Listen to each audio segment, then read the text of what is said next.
Here we. All right. God, it looks like somebody dragged me in from outside. Yes, they did. Same here.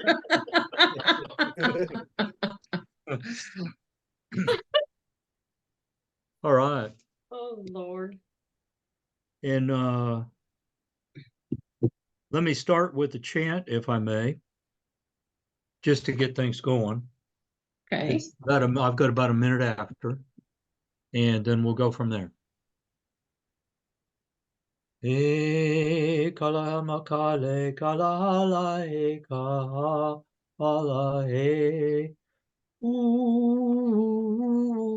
ala e ah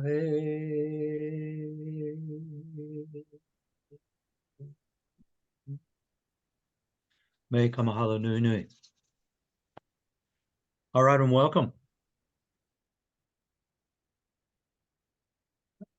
To get us started today, I want to do a recap of what we've been covering and answer questions and ask some questions.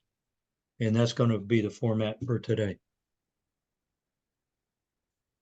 And everybody that comes will just join in, hopefully.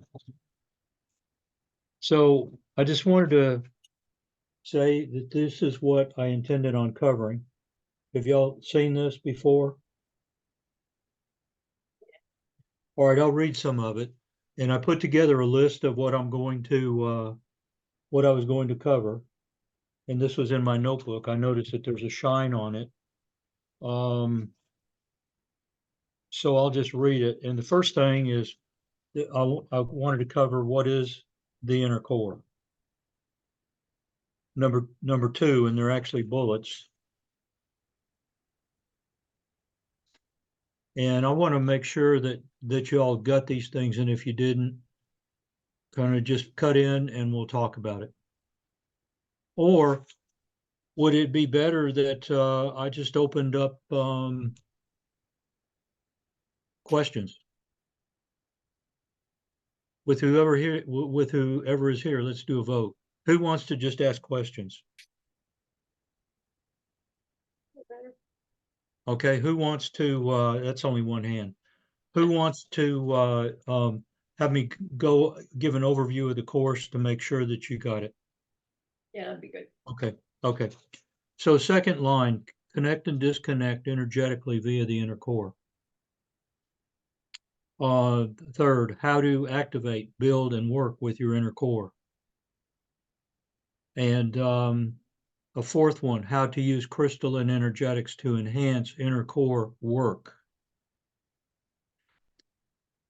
And then the fifth one, how programmed quartz crystals and rare earth minerals offer more tools for energetic healing results.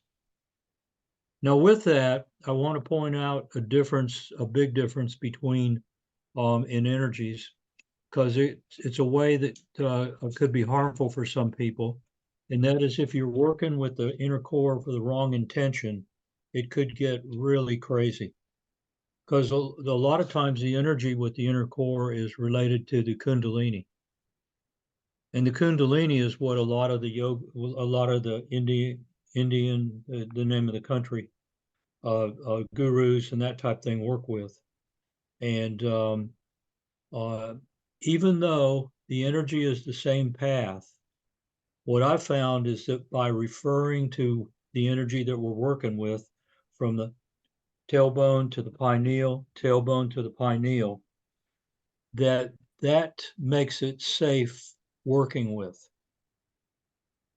Even though there's some things that I haven't shown you so far, because they're access points that could be dangerous if they're activated too much, or people kind of get too involved with regard to wanting results, as opposed to letting the body go through the process of integrating what's taken place. And that's what I intended to do with the programming of the quartz chip crystals, so that whatever anyone was doing, that it'd be a safe experience. Okay.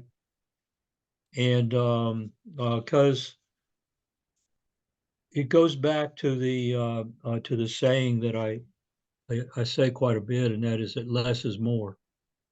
Because if you get more of too much energy in certain parts of your body, it could cause serious problems known as pain, known as very serious problems.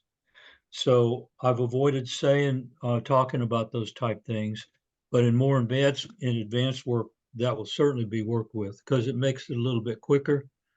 But I'd rather it take a little longer and be safe and helpful, desirable for whoever's doing it.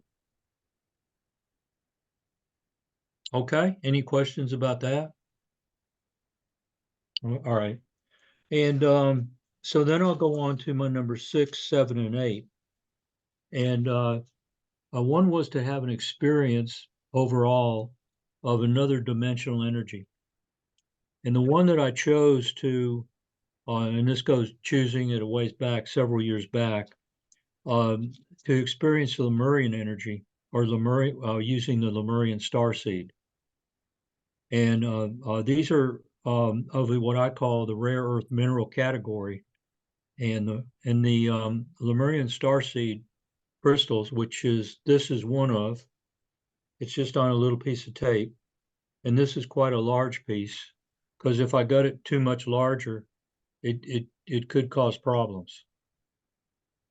So if I gave you a piece that was twice as large as this, it could cause discomfort.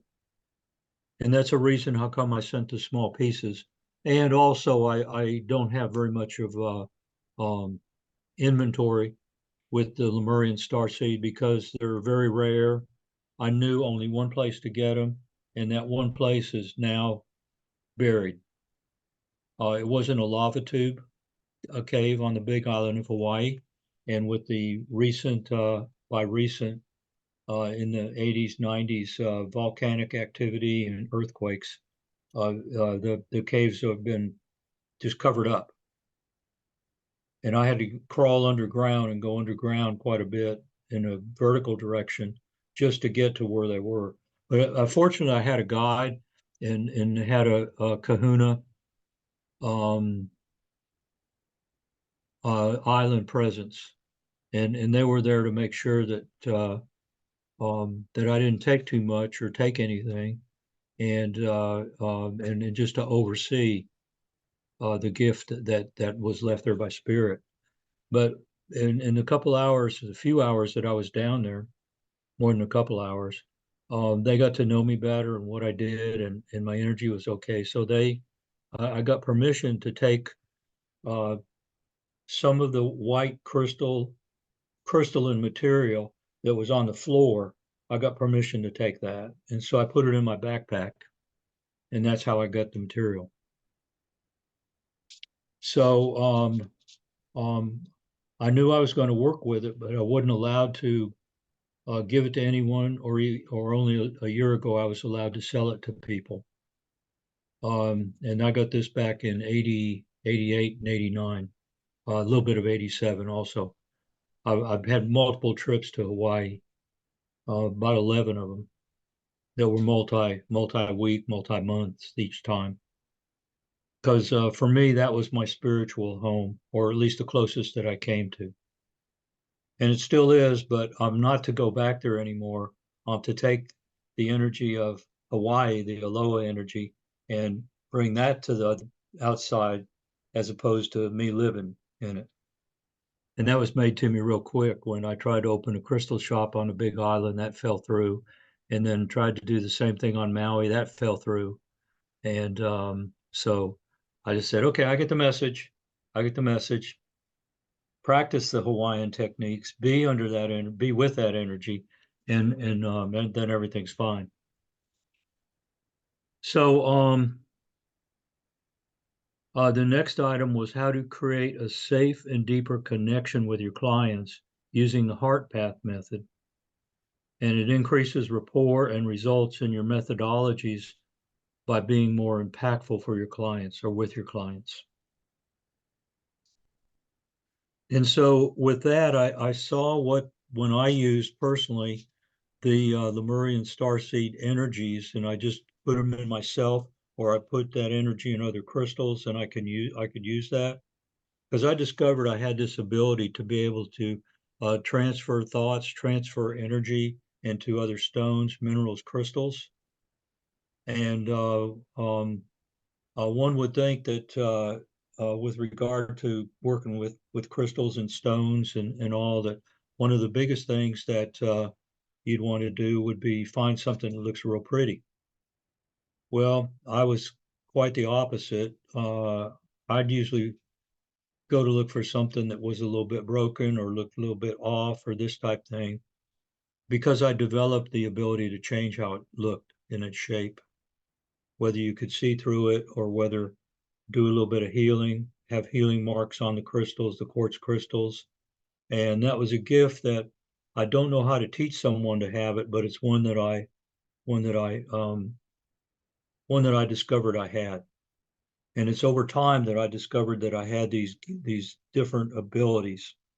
And so with the heart path method, and has everyone here experienced the heart path, or would they like to again, or do they have questions about it?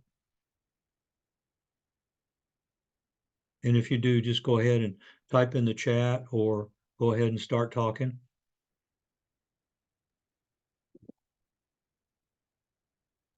You might Okay. remind us what it is. You might kind of just a quick overview. The heart path is something that I brought out from NLP. And NLP, one of the big characteristics of how to work with it is to have rapport with other people.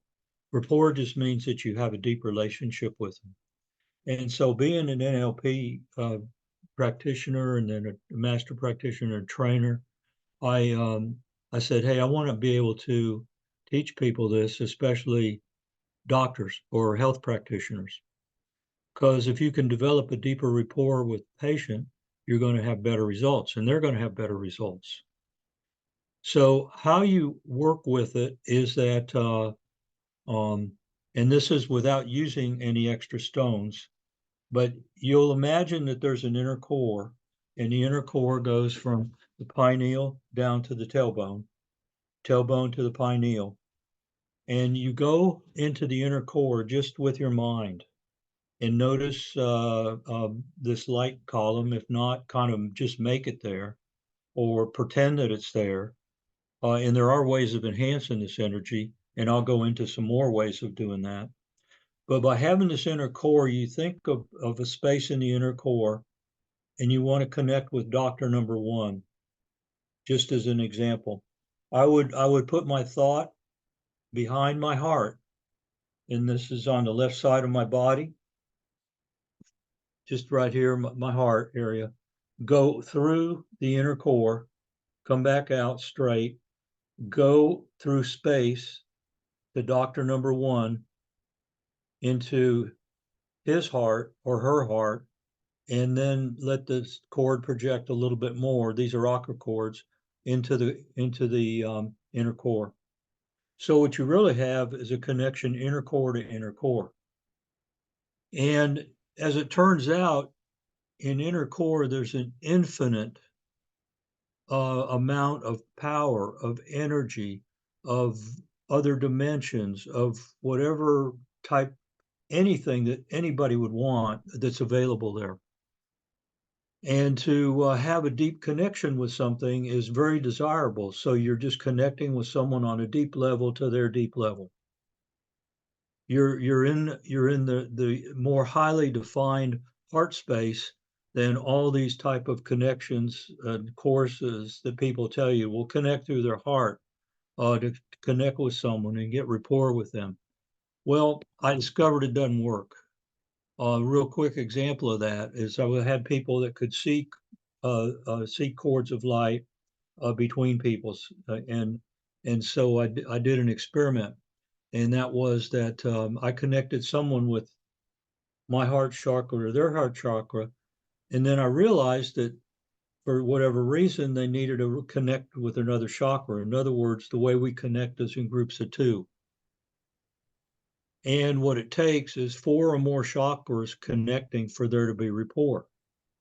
So whenever someone says they're connecting with your heart chakra, with just that chakra information, let's say they hadn't gone to advanced books or advanced topics, what you do is to have a deep connection. There's 4 connections that go between the people, and they also sometimes intertwine.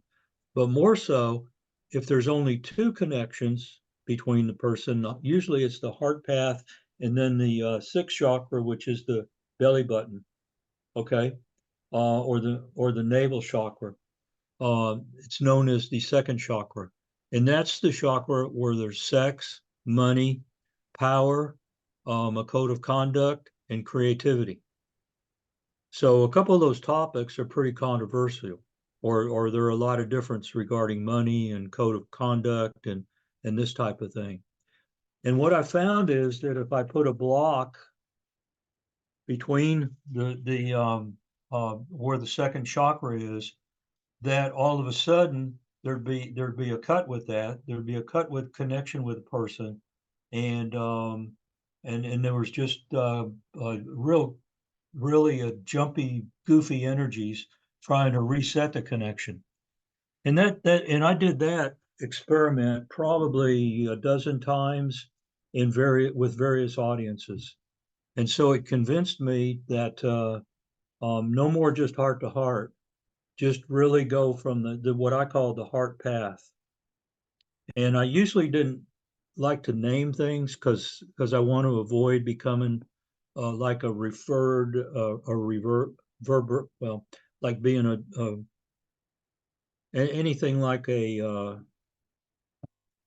leader that's trying to lead people with all kinds of energies and they don't know what they're doing. I prefer to practice what I do, and that's how I want to get my recognition.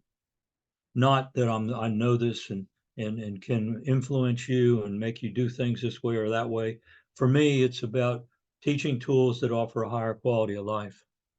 And to be more specific, it's that I bring the tools of spirit. I'm bringing the tools of spirit onto earth to improve our quality of life now. So these are spiritual tools that from other dimensions, and usually other dimensions are seen as being higher dimensions, like out in the skies and way out in the galaxies. And it could be that. And also these higher dimensions could also be inside of us. Because as within, so on the outside. And that's a hard thing to fathom. Well, how could something inside of us have more expanse and be furthest and how is that possible to have these other dimensions inside of us? Or if we wanted to, we could go lots and lots of places. And I've had personal experiences of being able to do this, and I do it quite regularly. And that's what I wanted to have you all be able to do. And you want to start out very small, if you will. Start out just with getting acquainted with there being a possibility of there's something else inside of us that could really take us to other experiences.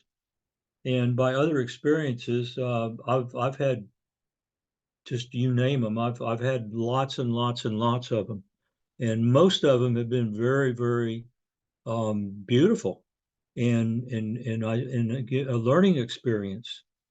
And when I'm going around and working with electronic items, and I'm in my dimensional spaces, I got to see what how these electronic um, parts in the integrated circuits and memory and all those type of things work. Like and how they're explained in the textbooks, yeah, they work that way, but it's much more complicated that way. It's much easier just to have an understanding of how they work. And that's how come I can say that the computer is a lot of ways, on a lot of levels, are the same, that has the same characteristics as human beings, and also the same characteristics as quartz crystal, are very similar to what they're pretty much the same.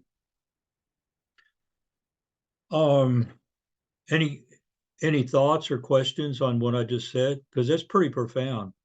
Keep in mind, I have a background in electronics. I'm a degreed engineer. I've played with a lot of high tech. Most of my playing with the high tech was back in the 70s, 80s, and 90s. I do very little of it now. In fact, I don't even know how to use my iPhone. I need help with it all the time.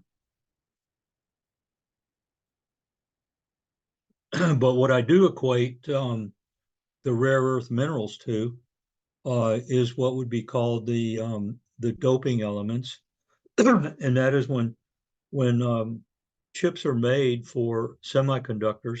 Semiconductors meaning the chips in computers. It's kind of like the electronics industry has their own name for what products are called, and it's usually the name that's used is the first company that has success with demonstrating consistent results, same given, same result, same given, same result, same given, same result, and they'll name something, and that's where the name comes from. So the terminology is, it's important to understand it. Because with regard to working with energy of the body, like working with electronics, there's four major components. You amplify energy, you transpose energy, meaning North Pole, South Pole, or plus minus. You store it or you filter it, and those are the four characteristics. In the math world and in the engineering world, from the formula point of view, I believe that was what Boolean algebra represented. Well, we're talking back in the '60s when I used to know what this did. Charles, So yeah. if we could, before we go too far away from that, Reed had a question. Good, thank you, Reed. I was starting to space out more. You're muted, Reed. Thank you. Thank you. So I have a question. I may have more questions, but at Oh, no, okay. at the very Save me. beginning, you were talking about building rapport and how you can build additional rapport, but using these methods. But some people are very good at building rapport anyway. And I just wanted to understand how that worked. Do they just do these things naturally and Yes. have like a proclivity towards doing that? Yes. And it's also sometimes a born gift, Mm-hmm. and it's also a developed gift.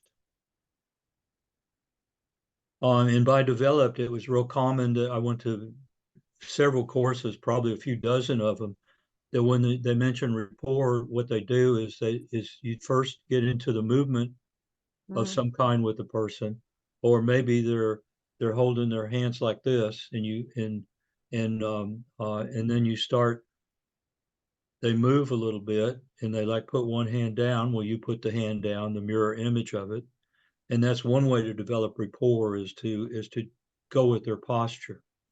You could also develop rapport with someone by matching their vocal characteristics, how fast they talk, whether it's more slurry or whether it's male or female. That's like if someone was talking in a fast voice like this and I was talking fast like this, well, they'd have something more in common than me than if I said, well, I'm from Texas and we have great ways of doing things there. That's called a mismatch. So the more that you could have vocal qualities that match another person, the more rapport there'll be. The same thing if you kind of slouch in a certain way or lay down in a chair and they lay down in a chair, you know there's more rapport. And some people just have that as a gift. Other people have developed it, and that's does that answer that well enough? Yeah, thank you. Okay. And now one thing that is very, very nice, and I got this from a lot of doctors, and they like it because in most of the doctor circumstances, I did a lot of teaching in Europe, and I had some doctor groups out there, and friends out there, and half my class was medical staff or doctors, or and then other people, and they're really great people. I like them a lot, and they're so controlled with the agencies that they report to, that keep them well, they keep them from getting in trouble by like the AMA or things like that. Okay, another question?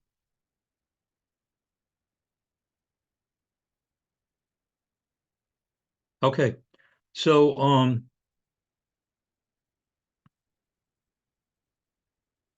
with that being let's see, 1, 2, 3, 4, 5, 6, 7, 8, that being the 8th item on this piece of paper. Okay. And by the way, would anybody like to test with me how good they're doing the heart path?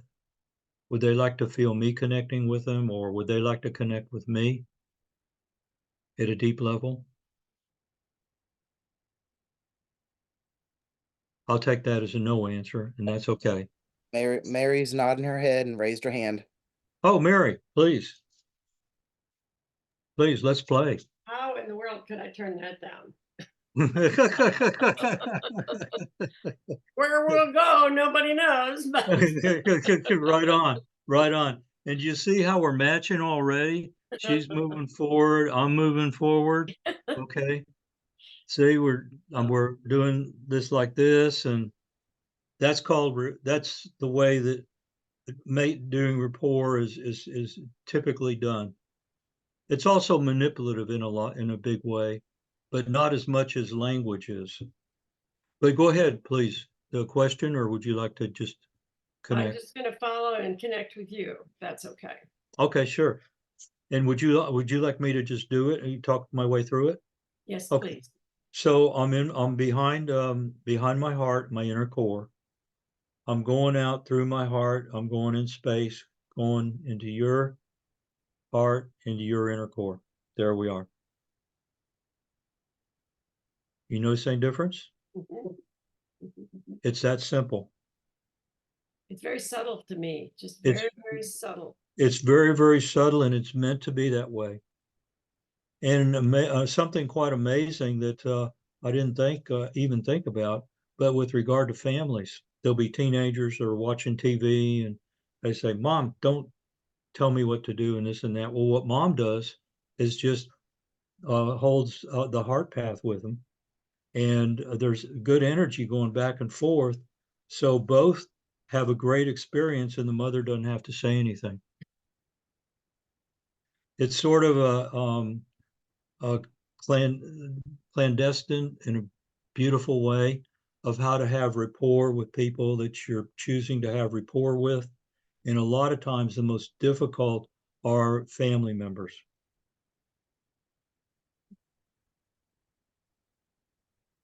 Now, if I had people that have had success doing other things, yeah, a friend of mine, she was driving too fast. And so I had just shown her the heart path method before. So she did it on the policeman who was about to give her a ticket. She didn't get a ticket. And I said, "Let me see your hand." And I spanked it. I mean, not that hard. It was like, well, I guess you can do it that way. I didn't even think of that. But I don't find that if you start playing games with the tools like that for one's advantage, advantage of a way that would be considered manipulative, it comes back. And when things like that come back, it comes back usually increased, which means that you'll have a miserable experience or a miserable time. Can I And ask you a question Mhm. about this? Yes, only one, but yes. Only Yes. one. No. One goes like this. Oh, well, okay, that's good, that's good, that's good, Mine I go for that. spreads, you know. It kinda Okay, goes okay, from the I heart. go for that, I go for that. No, I no, this get is. this, I get this feeling, and I feel, and I know it's happening. I guess I just want you to tell me I'm not completely crazy, but with my cat, I have Yes, interactions that are sometimes so, it's as if he is you, that we're actually talking and he understands everything that I say to him. I change up words, I make up things just to see how he responds when we're in this sort of arena of it's, communication. we're being with animals, it's beautiful. And my Mind-boggling. teaching this technique to some horse trainers, talking for the big type of horse races and parading around. They were just wanting me to teach more and more about this, but they said, don't teach anybody else. Okay. You can teach us, but not anybody else. And I agreed to that because it was, I wanted to test it out. But yes, animals are great to have to respond like that. And Brandon is out here helping me, and he's at my place. And what about the doggy that's here, Ale? Oh, Would you say that she responds to the heart path method? I Oh yeah, definitely, yeah, yeah, definitely. And in fact, she's smarter than most people. they are. Smarter than me too. Smarter than me in a lot of ways. Yeah, And it's that I have a friend that is going through a very, very difficult time with losing someone very close to her, and also having some of her accounts hacked into. mm, And she's just in utter terror. She lives alone in New York City and blah, blah, blah. And I was telling her to go out and start talking to, she talks to the trees and things like that. But I said, if you can find somebody's pet that you can interact with, or anything that's alive that you can just kind of interact with, if you don't have a person to go to per se, because she said she didn't feel comfortable saying what was going on to just anybody. well, And just to interrupt you briefly, and then sure, please continue. You don't have to say anything. that's You what can I was just be asking. with someone. You're just sitting together on a bus, or just standing in a line, or that type of thing. Okay, And I'll have to and clarify with her. Yeah. yeah, it's we're about connection. Yeah. And the path method is just a real example of that, because there are also ways that people with the knowledge of some of these techniques that I teach, that also use it very manipulative, and that ends up creating very bad results for them. It's called karma. And it does come back and bite people that do that. And that's how come I I'll say wording in terms of when I'm describing a technique, but no one ever gets the technique except one or two people. And I've been in classes like that. But as it turns out, these are some of the deeper things that, from an energy point of view or a spiritual point of view, that as they're taught, they're very powerful, and only very few people are allowed by others, who I like to think a higher spirit or higher energy or dimension, allow us to have that. And that's very true from what I've seen. I remember one time there was a technique, I'll just refer to it as Technique X, and I was in an NLP class. NLP is neuro-linguistic programming, and Tony Robbins is probably the biggest neuro-linguistic teacher. And actually, one of my mentors, Wyatt Woodsmall, traveled with Tony and taught him NLP. And I got to spend time with Wyatt Woodsmall personally at his house, and he was at my office in Texas, and I was at his house in Vienna, that's close to Dulles Airport, for quite a while. And how I had my own room, and it was Well, anyway, I don't know how I got off on that. But no, that's a really good question. And I've had a lot of experience with that.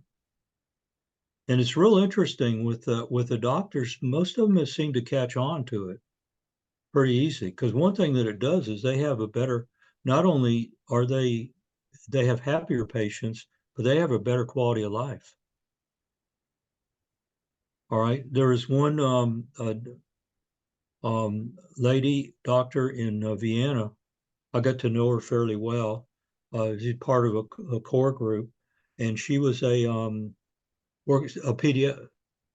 worked with kids. What's Pediatrician. the pediatrician? She was a pediatrician, and so she could only see 50 clients a day, and she was totally exhausted and everything. And so I worked with her on a little bit deeper level with this technique. And the next day, she gave me a call and said, "What did you do? I saw 70 people today, and I'm still talking." She was able to see more people. And now, when you're talking about a pediatrician, they usually come with a child or two or three, plus maybe both parents or that kind of thing. So you're not just seeing one person, you're seeing two at a minimum. And that many people are coming by, and you've only got 7 minutes or 6 minutes, and she could do all the notes too. So that's what the doctors can really pick up on these things, and so the things that work. And in fact, I was wondering how they were getting along with the patients, what they were doing with some of my techniques working with their patients. And they didn't really tell me anything. So I asked again, and they said, "Hey, Charles, we have to tell you that we're just here for ourselves to feel better. We like the rapport, and it works, and we're having better quality of life." So, and I said, "What, you mean you're not using this on your patients?" They said, "Well, we'll use it later." But and it was done in a nice way. It's done in a nice way, but they're really good people, and I had a lot. I always spent time at their houses. Like it was really nice. And I did quite a bit of work in Europe. And I think Reed had a question. If Mary, if you're done, did you have another one? Okay. Reed had a Okay. question. Okay, Reed, please. Mhm. Charles, going back to what you said earlier, I just wanted to get greater clarity when you were saying that you taught a technique, but only 1 or 2 people got it. Are you saying that the universe kind of just let 1 or 2 people in the whole group understand because the other people weren't ready? Or It's called was there something else to that? Like maybe no. spiritually they weren't ready for it? I was just trying to understand The more. answer's both. The answer's both. It's called prime concerns, and it's an NLP technique. Mhm. And what it does, it allows me to manipulate you in a very profound way. And I do teach it, but I remember that when I went to I heard about it from Tad James, who was one of my NLP trainers, and he was a partnership with he was in partnership with Wyatt. So there were about 70 people in this master's class, this 2-week class in Hawaii. And how I go to classes like that is I write down notes. I used to be able to write down notes word for word, and then I'd go up in the room and go to sleep real late and just do things, read all my notes. So I learned that prime concerns, and I was only 1 or 2 people in that class that learned it. And I said, well, Tad, what's this about? Am I doing it right? And he said, and he didn't say anything else. Okay, but it has to do with picking using words and what sequence they're used in, and that type of thing.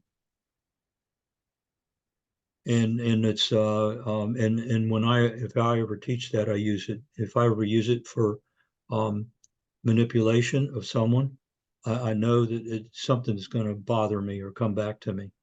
It's just so powerful. It's very, very powerful. And I know I'm avoiding talking about it on purpose.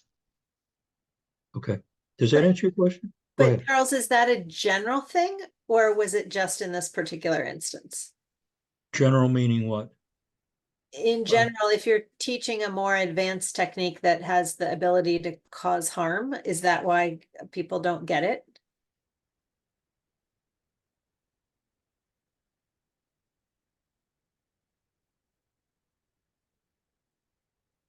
This goes into more of a belief Mhm. conversation than anything I can say scientifically. And I don't really know the answer except from what I observed. And I purposefully, when I teach it to people, I don't even tell them what it is. And if they do it, and it looks like and to me, they exhibit integrity of how they act in the workshop and that type of thing, I'll trust, and if I'm allowed to, I go inside and check with my guidance. Am I allowed to teach this technique?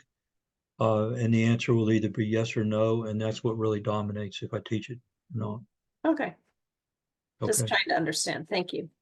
And I'm trying to just give you enough information so you can understand, Mhm. because that is so sensitive.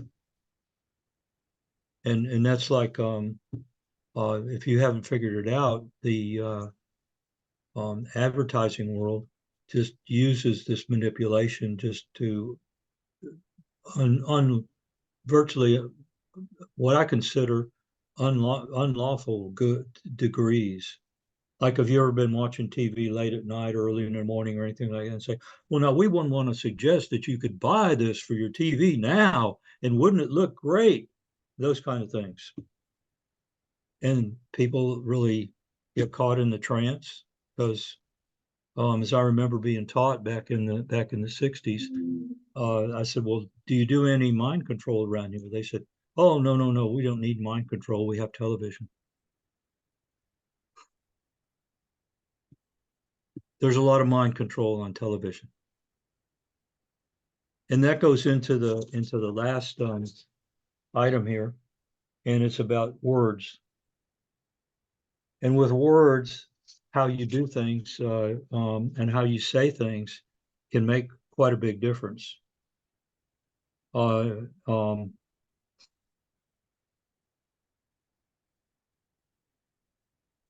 an example of that is that I wouldn't want to suggest that now you do this. And did you notice how I kind of change the level or tonality of my voice? If you were to do it now, that would be good. If you were to do it now, that'd be good. A little bit of difference. Well, if you look at the using linguistics, and by the way, I was part of a team under Wyatt Woodsmall that taught this to Army generals, and it's the new way that they put people through boot camp. And this goes back to the 80s. But how words are said in the order that they're said in is real important. And that's like most people want to get rid of pain. And if they're putting their attention on getting rid of pain, whatever we put our attention on is what we get. So all they're doing is increasing their level of pain or the length of time that it's going to sit there. And pain is something that is given to us by our body or created by our body to make a change with our physiology or to make a change with some area of the body. For example, if there's a shoulder pain in the right shoulder, and all the person wants to do is get rid of the pain. Well, it can be done possibly by just doing an adjustment, and that sometimes works, but sometimes doesn't, because what could happen is the next day the pain comes back. And I can go in very quickly and very easily inside the body with energy. And if you wanted to put your hand out, you can feel it. I think you can feel it. Just put your palm toward me. Your palm. Okay. There, do you feel that? How many fingers am I wiggling? Mhm. Pretty cool over Zoom, huh? Do you want to feel it too, Mary? I can see you. All right. Put your hand up. There, you feel that? Did you feel that, Mary? Okay, okay. So I can go in and work with pain like that and change it around. I can and I can pull it out. Marcel Vogel taught a real nice technique that he uses the Vogel crystal for, and I studied with Marcel for quite a while. And he developed a technique where if you rotate like this in a counterclockwise direction and you hold on to whatever the pain is, go in there and visualize the pain, and you can pull it out. However, unless you do some extra work, like correct whatever the pain was whatever for whatever reason the pain was creating this attention, it'll just come back. Because what you've got, pain is something that's held together by glue of some kind, and I believe that that glue of some kind is an emotion. An emotion is anger, sadness, guilt, those type of things. And if you can break up the emotions, which is one thing that I do to change things real quickly, and these are only with words, like how would you feel different with whatever you were experiencing? In other words, I ignore that voice in the background. I forgot to turn off my landline phone. Okay.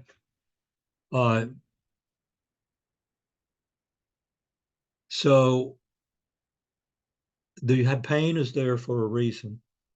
It's real easy to take the pain away, but unless there's some action taken in the direction of what the pain was put there for, and I'll just start with serious levels of pain, something that's called in a lot of circles a significant emotional experience.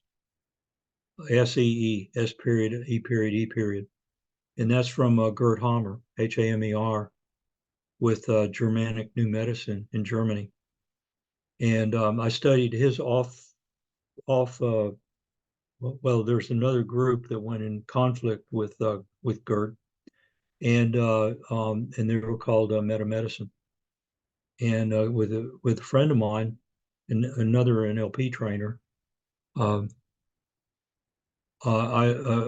we understood a lot of things. We had a similar vocabulary, and so anyway, I worked with that quite a bit, and that's how I'm able to get in and work with clearing up serious serious issues with people very quickly, like very, very quickly, like in 1 or 2 or 3 sessions.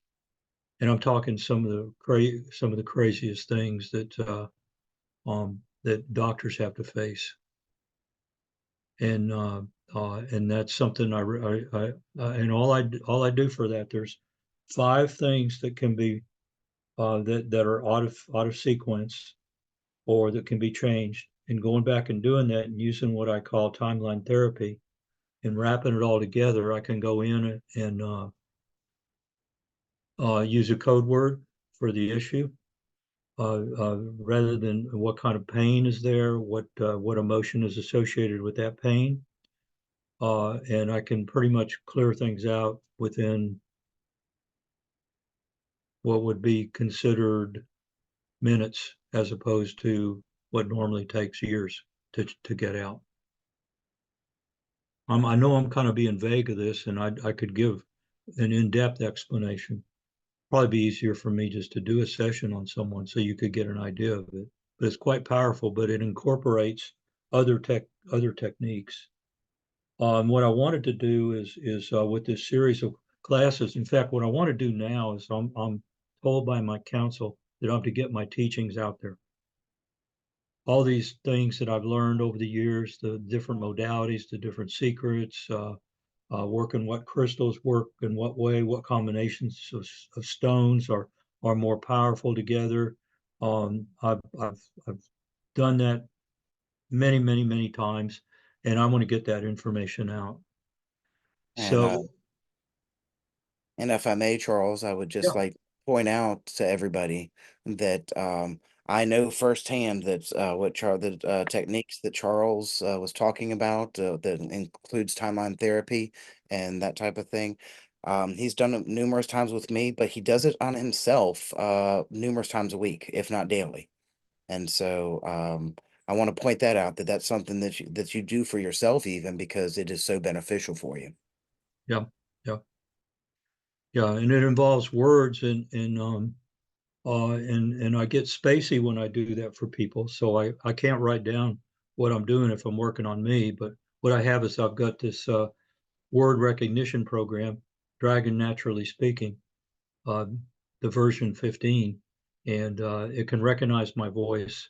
And whenever I get lost, I just look at it on this computer screen and get continued. But that's a technique where a lot of where the meaning of a word, the enunciation of a word, the position of a word in a sentence is quite involved, and that's a multi-month, multi-year type technique. And And I've been after spiritual language, appropriate spiritual language, my gosh, ever since 1985 when I got my first NLP certification. And Mary had just raised her hand, I believe. Oh yeah, Mary, please.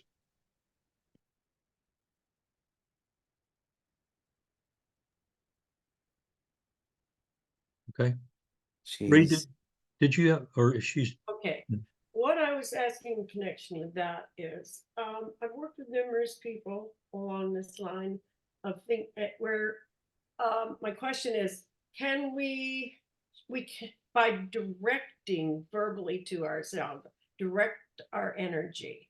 Like when I get up in the morning, I have a very short little thing that I direct my energy to be before I even get out of bed. And it's very positive. It's very, I find that on the days that I forget to do that, things are a little askew. Is that just an idea that I have in my head and I've convinced myself that by saying this, things are better?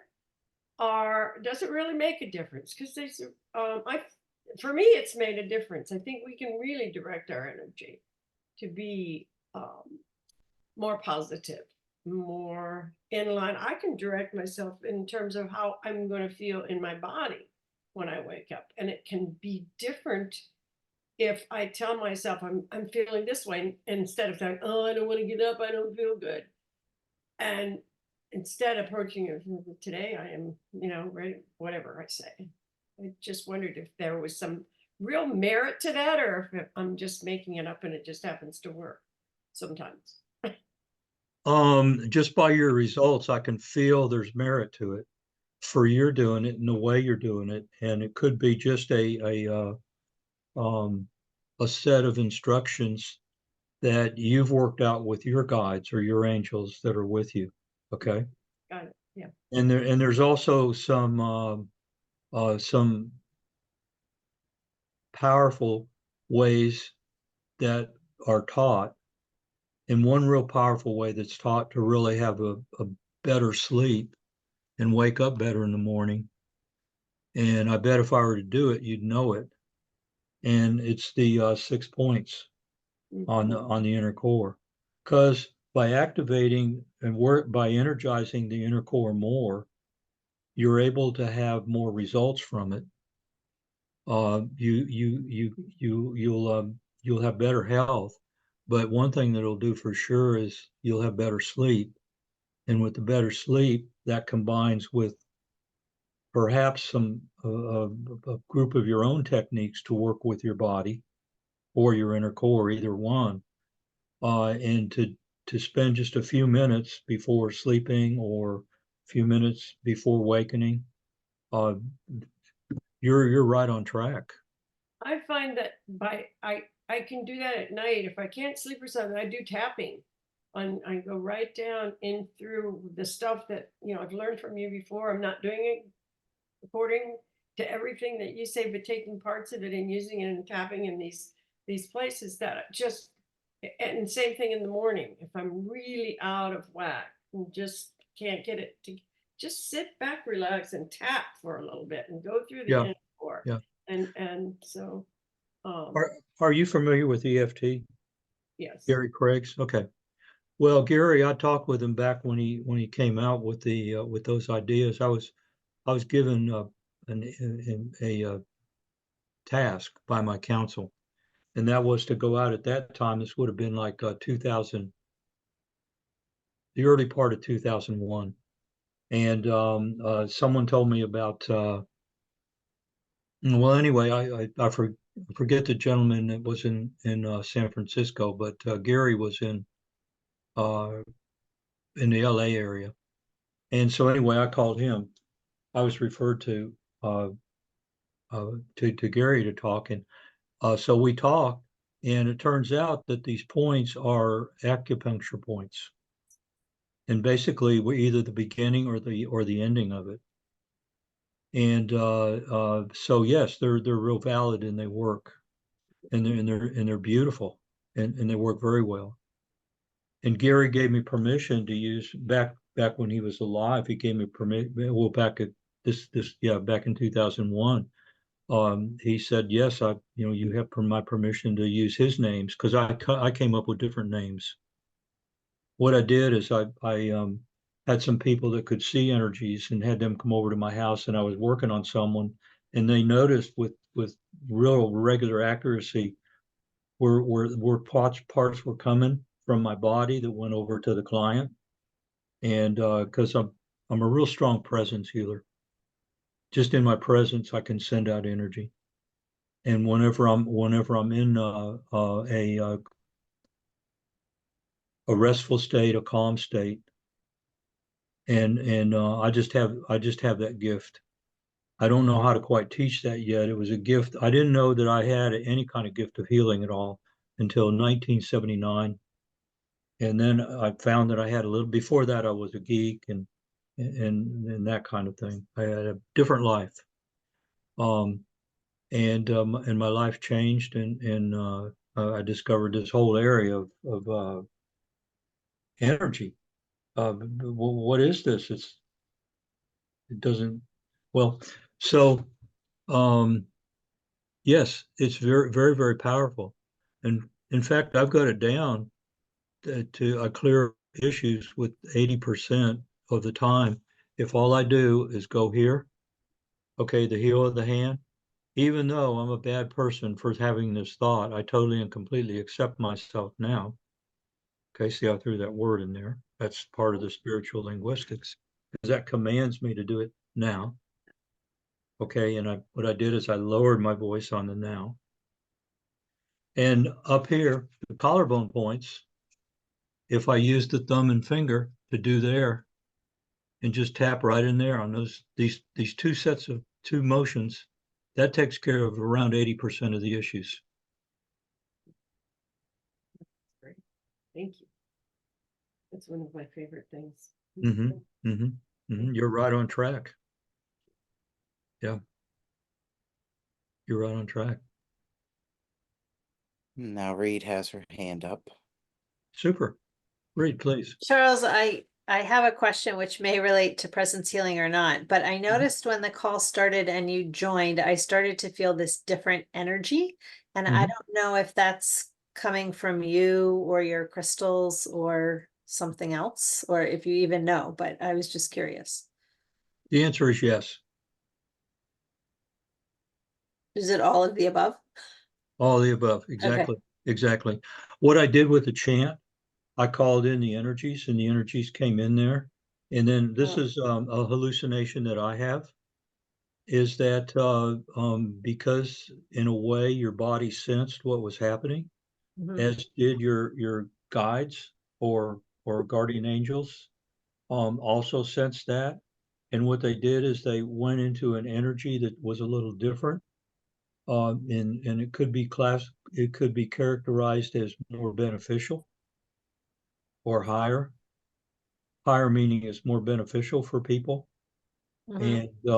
And that just spreads out in the room or in the place where other people are, as long as they're not disrupted by other energies, like if they were doing it on an airplane and sitting next to someone that was perhaps very negative or that type thing. It may not they may not feel it there. But in an airplane, if you connect with ground still, you can have the experience of increased energy. And that's a tough one. Trying to connect with ground, because it's like we're all connected with everything. It's so beautiful.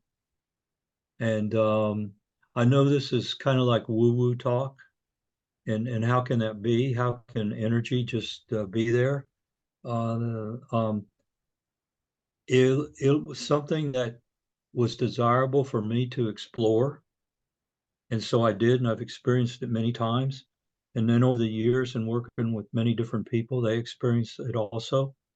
But it's important to start in very softly and very slowly and build it up gradually, which is how come when I sent out the rare earth minerals, they were real tiny, and they were small, and I wanted to be sure that everyone had a good experience, but yet they had an experience of something different.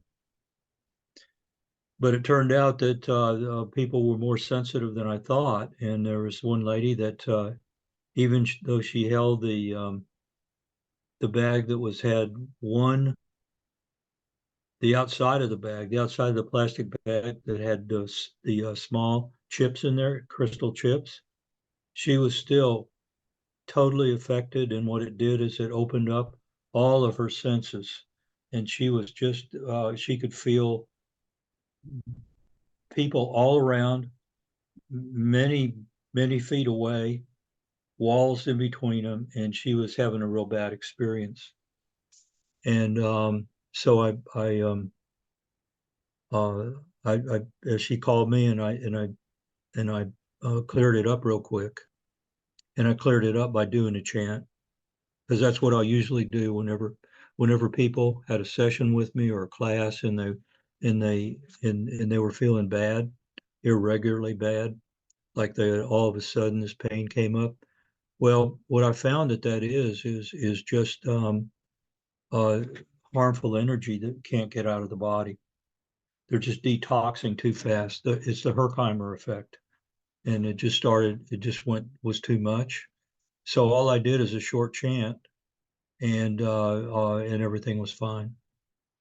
But what I did is I came up with some instructions that got a little bit more involved than me just saying, "Hey, play with these when you get them."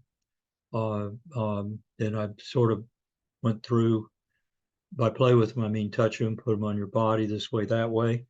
Uh, um, I wrote out instructions how to do that. I don't know how many people the instructions went to, but they were something like, we'll pick up the plastic bag labeled uh, with the ones where the chips were, the small quartz chips, and hold it for 20 seconds. Then the next day, come back and hold it for a minute and still inside the bag, and see if you notice anything.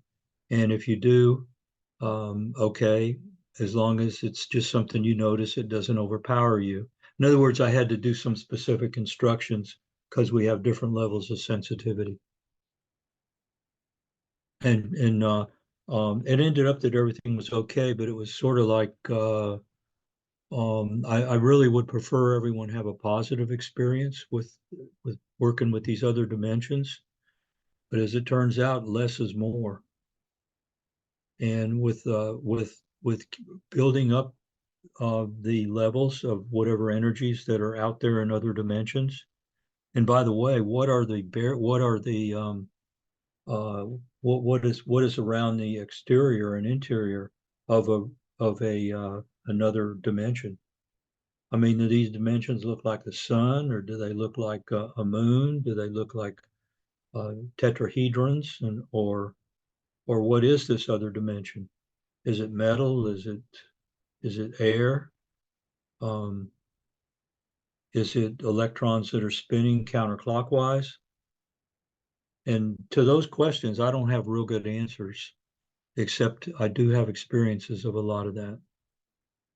And it's real tough in a way to talk about that, because people may be discovering something and it's real valid. However, it may be very different from what someone else is experiencing, and yet they get the same result. And the only way I know to do it is to let someone be in a safe experience, have a safe experience with different changing environments, and just pick one that they like better, or pick a set of techniques that they like better. And that was my intention on doing things the way I did. Because outside of doing that, all I'd be doing is talking about my experiences, and they're probably kind of boring. Okay, or maybe not. But I didn't want to. I wanted people to have other experiences, so that they could talk to me about what experience they had. Because I'm real interested in the experiences that other people are having. In fact, if someone wants to talk about their experience recently, compared to they didn't have this 10 years ago or 5 years ago, I'd be real open to hearing it right now, if they wanted to talk about it, and perhaps ask a question about it. And does that answer your question, Reed? Yes, I would add one other thing that I got Mhm. lightheaded, and then maybe because we're talking about this now, the lightheadedness came back. So I don't know if it's just because the energy felt stronger and different than other times. That's why I was asking. By other times, other days? Yes. Okay, okay. And I would say, unless the environment where it was pretty much exactly the same, meaning the same temperature, the same number of people, the same direction you were looking in, perhaps even the same time of day, it may take one or two of those, or maybe all of those, to have the same kind of feeling experience. And it certainly would be the case if you have some, like, instrumentation or crystals that are real special, that when they're surrounding you, they're ones that you worked with before, and you'll have that same experience. Because I also believe that crystals are living beings, and these living beings change, and I'm able to change crystals if I hold them in my hand, or sometimes at a distance. I can't really ahead of time predict the changes, but I can say that there are changes with it that are visible, and and that's usually the most of what's seen. It's seen as opposed to being heard or smelled, or though sometimes there's taste or smell, gustatory or olfactory, that are there, as opposed to the visual type thing. I do have a couple crystals that are sitting here near my computer that I did not have in the earlier classes, so that's probably exactly what it is. Okay, okay, that happens. Thanks for the clarification. Yeah, Mhm. I'll put them back. All right, Okay, thanks. okay, and not only that, but when you put a crystal um, on a surface, the crystal sort of has a conductive effect with the surface you put it on. And say that it's on a table, and the table is going to have some energy, like if it's glass or if it's wood. And if that energy is goofy, what that crystal will do is broadcast the goofy energy through that crystal. So the way to avoid that is that you put the crystal on a fresh piece of cloth, a clean cloth, clean sheet of paper, or a clean plastic. And that's something that a lot of people miss. And they'll have a great crystal, and then they'll put it down. They'll bring it and show it to someone, and they'll put it down, and they'll say, God, it's so different than it was in the store. I don't understand this. Okay. And it's because the crystal is also broadcasting the surface you put it on. And I'm going to be getting into how to set up grids so you can have a certain desirable energy to sleep in or meditate in or use it for protective reasons. And with that, how that's done is you have different effects. But one of the things that are very important to look at is what is the crystal resting on. Does that make sense? Yes, that is extremely helpful and probably exactly what is happening. So thank you so much. Okay. Good to keep that in mind. Thank you. Okay. And I'm in fact what I think I'm going to end up recommending is that when people set up grids of 3 or 4, is that they put it on a clean washcloth on the floor or on the desk, or do it in some way that the energy of the room that's totally unknown, and I don't know how one could characterize what goes on a desk or what goes on a table or where people walk or the floor. Why would that broadcast differently with a crystal? And well, it's because that's the job of the crystal to broadcast energy, and it can be directed. And that's the great thing about being able to work with them. And one way that to easily get some good directions with crystals or to use some of the rare earth minerals and put just a little piece of a rare earth mineral on a quartz crystal or other type of mineral can make a huge difference, because it will take on the qualities of both of them together, which can be very profound. So Charles, would one do that for just temporarily or like permanently? Like you Yes. would just put it on like to clear it and then remove it? The answer would be both. Yes. Oh, okay. Okay. You can clear it with by putting, say, a piece of Lemurian starseed on a crystal, Mhm. and you could also just permanently change it by putting it on there. And that's how come I use tape to keep track of the small stones. But also that tape gets dirty too. If it's put on with the wrong kind of the wrong kind of glue or whatever, will make a big difference. And also if it's tell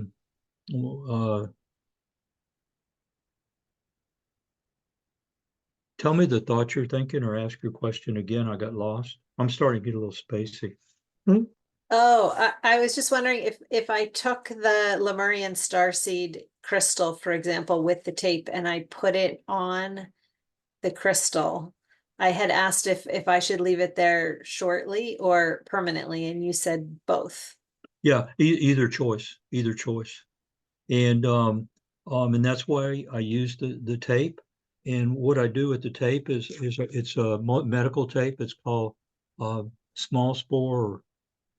It's just here it is. It's by 3M, and it's called Transpore, TRANSPORE. And this tape right here, you don't have to take off, but you don't have to take off. You can leave it there. And the reason is because this is plastic. And the energy of a crystal or the energy of the human body does not really go through plastic. And why is that an issue? Because natural products such as metals like gold or silver or leather belts or silk or wool clothing, they take on energies, and if that energy is harmful or dirty energetically, you'll have perhaps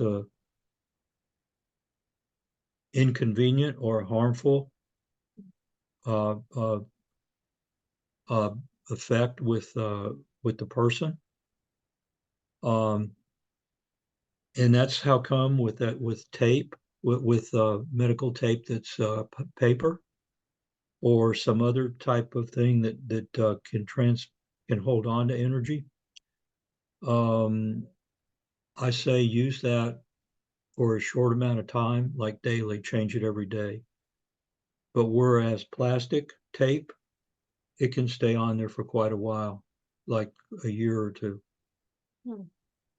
And it's just a matter of it being is it adhesive enough, and does it look pretty enough? And a lot of times when people are wearing jewelry, and there'll be a change that I can see with their face, like they're being choked in some way. And I'll see some redness there, and energetically I sense some things going on. And so I ask them if it'd be easy for them to take off the chain and the jewelry that they have on, and they'll take it off, and all of a sudden their breathing will change. It'll be better, and there'll be this sigh of relief. And then I'll say, well, it's the chain around you or the jewelry around you, or a combination, especially metal or gold or silver or some of the more conductive type natural metals.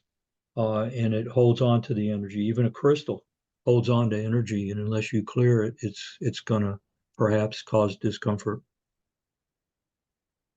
It starts with discomfort, then it comes to agitation, and then kind of goes up in scale. So it's a good thing to clear crystals regularly, and there's a difference between clearing them and cleansing them. Clearing means you're wanting to reset the energy back to perfect blueprint as much as possible.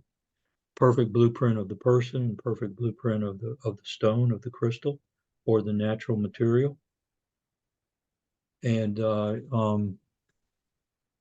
so those things are to be considered also. It in a way gets complicated, but then after you become more sensitive to the energies, or a lot of people that I've come across, when they get to be more sensitive to the energies, they're respectful of the difference, and so they just sort of do it routinely.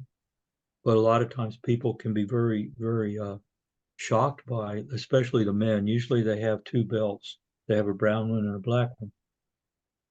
And so they're worn all the time. But if you take the belt off and roll them up and feel the energy, it's very different than if they're cleared. If the belt is cleared, and I just clear it by there are many ways to clear things, hundreds of ways to clear energies. I'm clearing them. I'm not cleansing them. Clearing means what's harmful for the person that's going to put it on. Okay, you're clearing it of that. Cleansing means you're taking all the energy out, including any information that could be there to be helpful to the person that was to be passed on to them. That's a mouthful, isn't it? Yes, very helpful. Thank you so much, Charles. Okay. Yeah. Do you want to test it with a crystal you have, or a stone you have, if there's one or two nearby?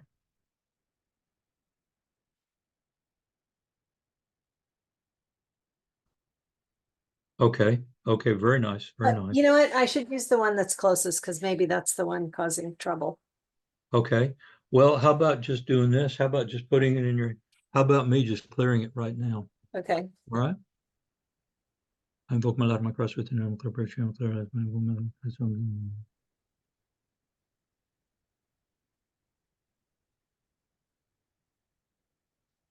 Okay. How does it feel? Any difference? Yeah, I think it's lighter. It's better, I think. Yeah. Thank you. And put a fresh piece of paper or a cloth right where it was sitting, and sit it where it was sitting. And is there any difference? I have to get a fresh piece of paper. Hang Or, on. or maybe turn it over? Okay. Oh, I can get one. Okay. Okay. That'd be good. And while Reed's doing that, any other questions? Yeah. I was just going to let you know that Kjo had raised her hand, and that there's approximately 10 minutes left.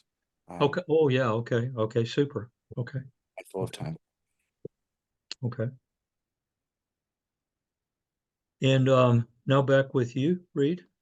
Oh, it's much better. I don't feel that like weird energy now. So it must have been from the desk. Okay.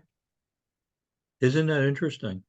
Yeah. And it's a very subtle thing, but yet real important. And and unless a person's aware of that, which this it can catch them by surprise. Meaning that what they'll do is say, well, this doesn't work anymore, and they'll put it in a box somewhere and then go off and buy some others, and the same thing happens. Yeah. And there's many other ways to clear things. You can put it in moonlight, sunlight, pennyroyal, um, uh, different clearing solutions that are just very, very, very diluted, like like 1 drop per liter or per quart of some commercially available type clearing things. And you can go too strong in the clearing area, and you have to be sensitive with that because people have different sensitivities. Yeah. Isn't that cool though to be able to have the experience through Zoom? I mean, we get to play and talk about these things, and I like doing this, working on the internet with sessions, because then after a session you get to rest for a little bit. And as opposed to going out in traffic right away. Because if you go out in traffic right away as a client or even as a practitioner, well, you stop processing everything. So what your body, and it takes a little while for the body to integrate. That is to get back in balance and do the repair that's appropriate to perfect blueprint, of course. So I like that approach. Yeah. And we're able to still feel some things over Zoom. All right. And KJ, did you have a comment or? And I think you're a speaker or your voice. Is that better now? Yeah, Okay. totally. I Totally. can't quite see the little thing yet. Anyway, so are you saying if you have a crystal and you just run it under cold water, that takes out what it was programmed for? Did I understand? Is that No, what you said? it does not take out what you programmed it for. If you put it under running water of any temperature, just out of the faucet or in a creek, it will clear it energetically for the person's use that's doing it. Okay, because that's what I've always done. It's just That that, works fine. That's beautiful. and I That's do that with my jewelry too. A lot of times when I wear my beautiful. jewelry, I don't care Beautiful. what it is, stone, Yep. metal, but That's I will do that. Just that's run it under perfect. cold water. Just Mhm, cold water or warm water or hot water. mhm, And what you're doing is you're clearing it of things that could be harmful to you. If you mhm, clear it in general, like people put it in salt water, well, that mhm, can be harmful to the crystal because it can pit it, or the mhm, salt will pit it after a certain amount of time. But also, it clears everything. mhm. There could be some record keeper information for the person that saw it in a store and was drawn to it. So that's the danger if you do too much cleansing. Mhm. Clearing's good, cleansing is too much. Okay, Okay. okay. All right, thank you. That's a real good question. Real good question. So let me ask a question of each of you and we'll wrap up with it. What would you like for the next class to include? Like what else would you like to learn or be experienced to? And just real short because we just have a few moments.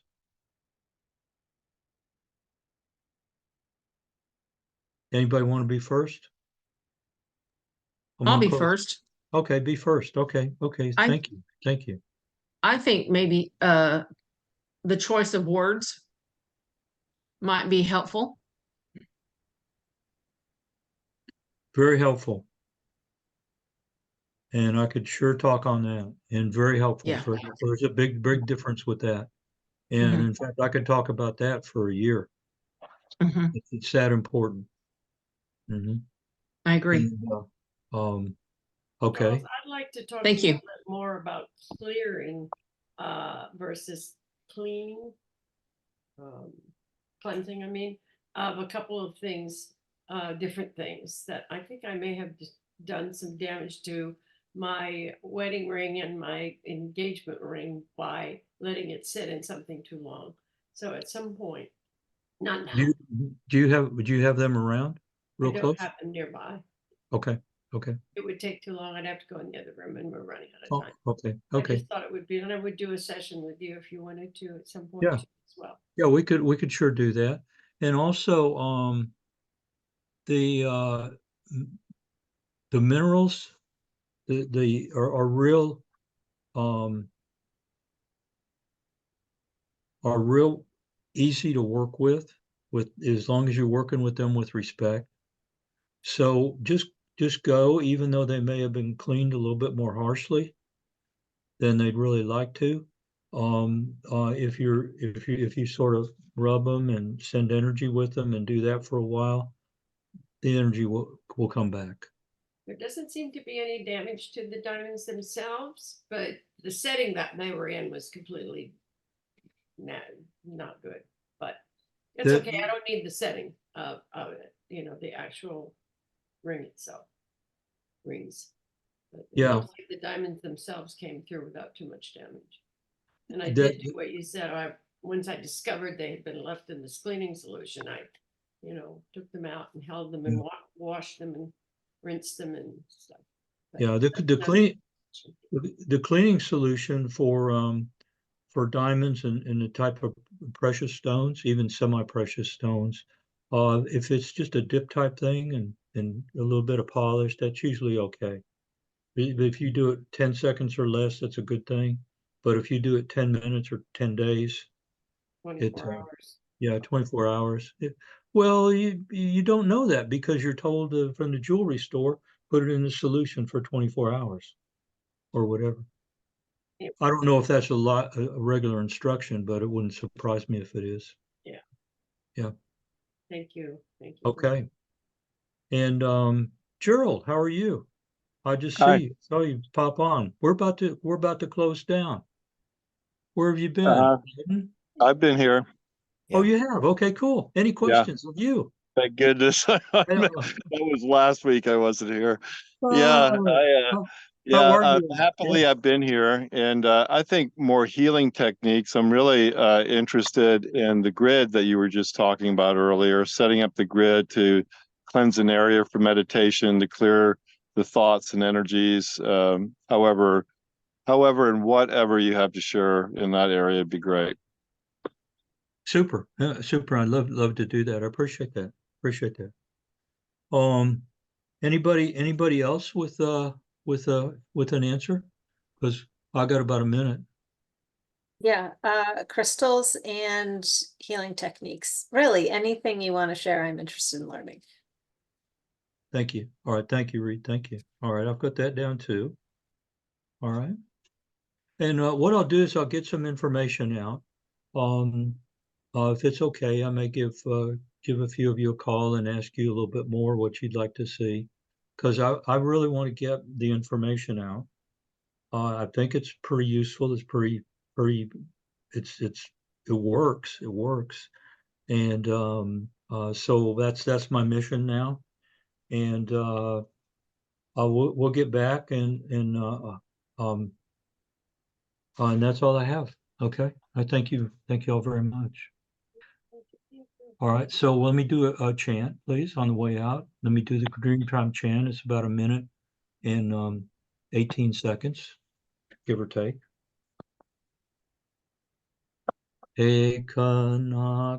Ekanakaloa, Ekanakapoko, Euia ahe, Halaneo, Anapaka,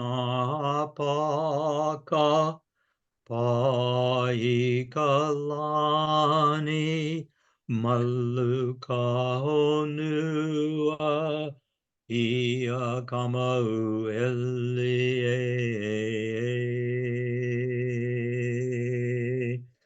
E Neku Ikanoe Ao Oe Kahuna.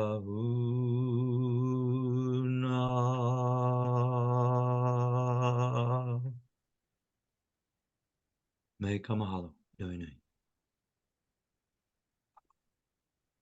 Thank you. Namaste. I'm gonna stay on the count of three. 1, 2, 3.